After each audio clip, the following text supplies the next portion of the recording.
Hey YouTubers, this is Fred here, and I am at my 16th month mark. For those of you who are, that are new to my channel, I've had two FUEs. The first one had a tiny procedure, just 1,500 grafts in the front. I wasn't satisfied with the density, so I went and had a second mini procedure, and I got 500 additional grafts. So I got around 2,000 grafts in total. I know I mentioned that I was going to do a month. I know it's been 2 months, but it's been a crazy time. We've had the corona, then we had the riots, the protests, and I've been pretty upset about everything going on in the country. So I didn't do mine 2 weeks ago when I should have. But anyway, here it's better late than never. But anyway, before I show you my hair, I want to focus on two topics in this video. The first topic would be realistic expectations of a hair transplant procedure, and to see if you're a good candidate. And number two would be the preservation of your existing slash non-existing, your non-transplanted hair. So anyway, first off, I'm going to show you my hair. So I'll show you first the front. You can see the density. And now let me show you this side. You can see, now I'll kind of move around, and I'll show you this side. And then let me show you my crown. And I'll probably show you my crown again when I'm discussing the last part about preservation and Dermarolling. But anyway, so now I'm going to talk about realistic expectations. So many of you that have never gotten a hair transplant, if it's your first time and you're new to seeing this topic, you think that you're going to get a hair transplant and boom, your hair is going to be magically back to where it was when you were 15 or 18 years old. And that is pretty much never the case. Your hair will never ever be as dense or look quite the same as when you're 18. It's just impossible. But it can look pretty. It can get pretty close. So anyway, your realistic expectations should be based on a few factors. Your donor hair, and by donor hair I mean the number of how many hairs you have in your donor area, which is all in this area, and the thickness of each individual hair. And also probably the main factor is your degree of balding, whether you're a 2, 3, 4, 5, or 6 on the Norwood scale. If you're like a 5 or a 6 on the Norwood scale and all this is gone, you're probably, and you got thin donor hair, you're probably not a good candidate for a hair transplant. But I just want people to know, to have realistic expectations that it's not going to quite look the same. It may take 1, 2, or 3 procedures to get to where you want. So anyway, at this stage, I'm not experiencing much. I'm not going to experience much more growth in my transplanted area. I'm at my 16th month mark, and usually after 18 months, you're done. There's going to be no more additional follicle sprouting, implanted follicle sprouting, and from then on out, you got to focus on preserving your hair, which is the second topic I'm going to talk about. So anyway. I want to make one thing clear. Baldness is caused by only one thing. There's lack of blood flow to your follicle. That's what causes baldness. Now there are a few different things that causes the lack of blood flow, and that's we have two things on the market that focus on that. We have or the most popular things, which is finasteride and Minoxidil. There's a few other ingredients and other ways to inhibit DHT, which is DHT is a dihydrotestosterone, and most doctors, especially dermatologists and hair specialists, believe that that's the main culprit in restricting blood flow and thus causing baldness. So anyway, in case you're wondering, I've done a lot of research. I've watched a lot of videos. I've listened to podcasts about preserving your hair and limiting baldness.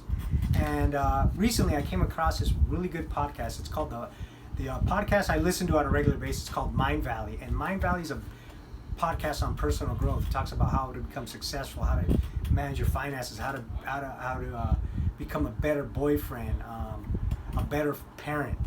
And then out of nowhere there was a recent podcast that talked about how having the best hair that you can. And the guy's name was John Goss, and once again, it's John Goss Mind Valley podcast. I'll leave it in the description, so you can if you want to listen to it. I really suggest that you do. But anyway, he said that he tried everything. He tried dutasteride, finasteride, minoxidil, and he had limited results. He experienced bad side effects when he was on finasteride. So through trial and error, he spent many years on this topic. He created his own potion, which has wonderful results. It was a combination of caffeine, niacin, and zinc, and another some kind of fat, which he didn't want to mention, I guess, because he didn't want his formula copyrighted. So anyway, I don't think it's available on the market yet. So I did a lot of research to find a serum that had at least most of the ingredients, and I came across this. Can you zoom in?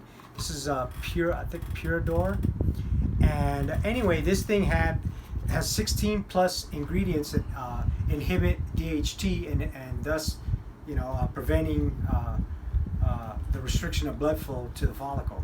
And it has biotin, it has caffeine, which is the same one John Goss listed. Also had niacin, which is another thing he listed. Had saw palmetto, and a bunch of different extracts that help inhibit DHT production. Okay, now the last thing I want to talk about, which I think is very important, is Dermarolling. It is proven that just Dermarolling alone increases the density in your hair and could prevent baldness. It produces collagen when you break down, when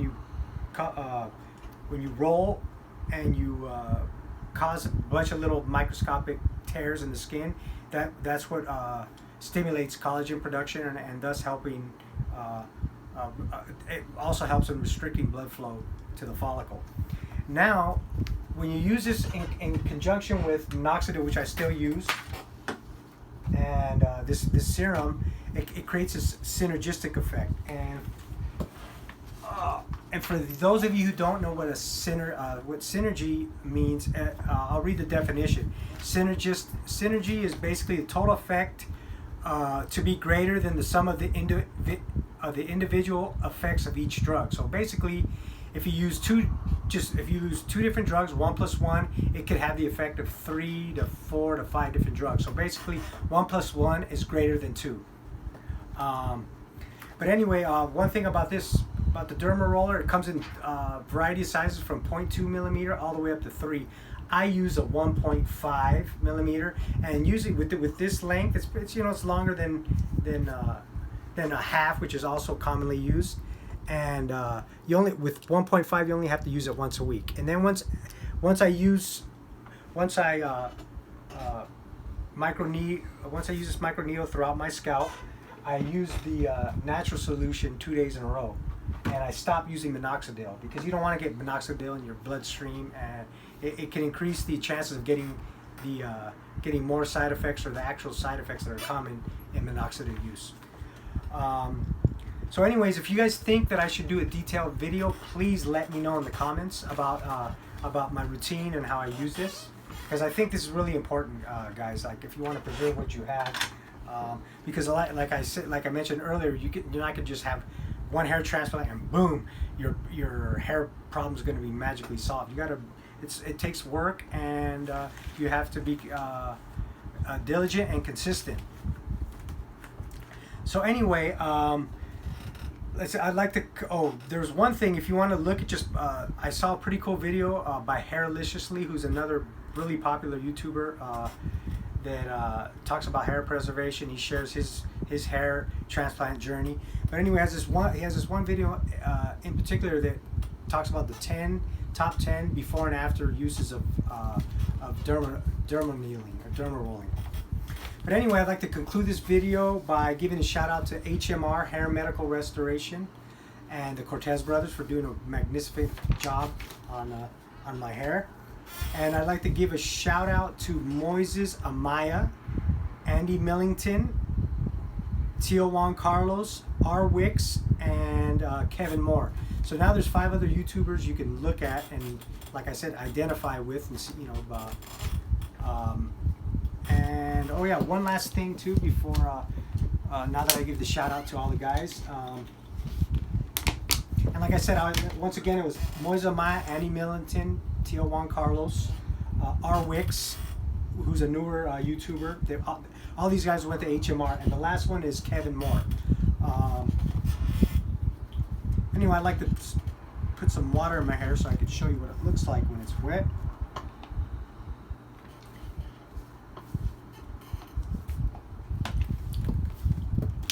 Jeez, I'm getting water all over my. I don't know what I did with my spray bottle. I think it's in my car.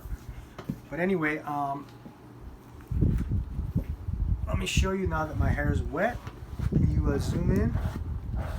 So my hair looks like wet, and then I will see. I will part it in the middle to get a better look. See that, and then I will flick it back one more time.